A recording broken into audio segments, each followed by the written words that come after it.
जितना हम अपने आप को बचाने का प्रयास करते हैं उतने ही हम मरते हैं। हमें लगता है हमने चारों तरफ से अपनी दीवारें बना ली, मोटी मोटी मजबूत गेट लगा लिया है, अब हम सुरक्षित हैं। मकान बन जाता है तो अपने आप को सुरक्षित समझता है प्राणी। उसके बाद फिर खर्चे कम पड़ने लगते हैं तो धीरे धीरे करके मेहनत करके कोई युक्ति करके वो खर्चे भी कवर करता है। उसे लगता है बस अब हम सुरक्षित हैं, अब हमारा कुछ नहीं होने वाला। तो हम बचाने का प्रयास करते जाते हैं और बचना तो है नहीं, बच तो पाया नहीं आज तक कोई।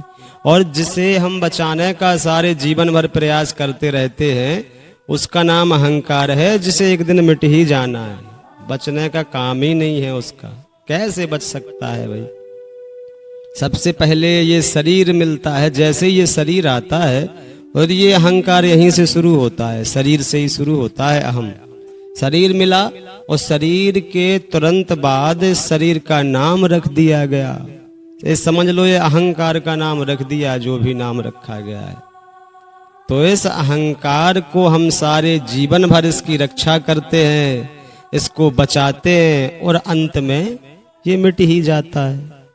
और आप अगर ध्यान दें अगर आप अपने ऊपर, तो आप जान पाएंगे कि आप कहीं नहीं जाते हैं, आपका अहंकार ही जाता जहां भी जाता है। शादियों में क्या आप जाते हैं? शादियों में अहंकार जाता है सज धज के, क्योंकि उसे लगता है छोटा, वहां कोई हमें छोटा ना समझे, कमजोर ना समझे, क्योंकि ये तो अपने आप में तो ये कमजोर ही होता है, अहंकार होता ही नहीं है, तो ये डरा हुआ तो हमेशा ही रहता है। तो शादियों में भी आप कहाँ जाते हैं? ये अहंकार ही जाता है, तैयार होकर के पूरी व्यवस्था के साथ जाता है। मंदिर भी कौन जाता है? मंदिर भी तुम कहाँ जाते हो, हम कहाँ जाते हैं? मंदिर भी हमारा अहंकार ही जाता है। और जहां अगर हमारी थोड़ी रिस्पेक्ट अच्छी है तो उस मंदिर में पुजारी भी हमें रिस्पेक्ट देता है, प्रसाद भी अलग से देता है। तो मंदिर भी अहंकार जाता है। हवन भी पूजा भी हम कहाँ करते हैं? हम कहाँ करते पूजा हवन? वो भी हमारा अहंकार ही करता है। सोचो आप, सारा काम अहंकार कर रहा है तो जीवन आनंदित कहाँ से हो जाए? कभी नहीं हो सकता।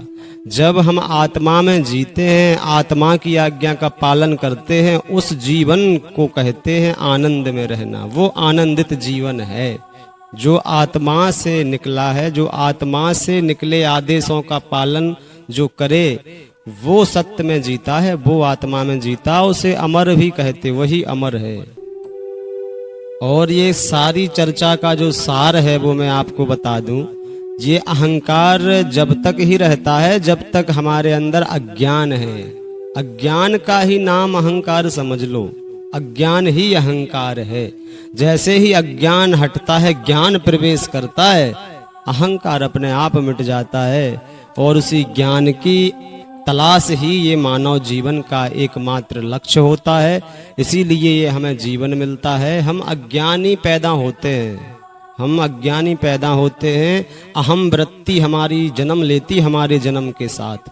तो इसी वृत्ति को मिटाने के लिए ये सारा लंबा हमें समय मिलता है 100 वर्ष का। तो समय बड़ा कम होता है, हमारा ये समय निकल गया पता नहीं चला, चुटकियों में निकल गया ये समय। और जो बचा हुआ समय है, और जो हमारा बचा हुआ समय है वो भी कैसे निकलेगा? वो भी जैसे ये निकल गया पता नहीं चला, वो भी ऐसे ही निकल जाएगा। तो भैया समय बड़ा कम है, इसलिए जागो और काम पे लग जाओ। एक ही काम है, सत्य तक जाना।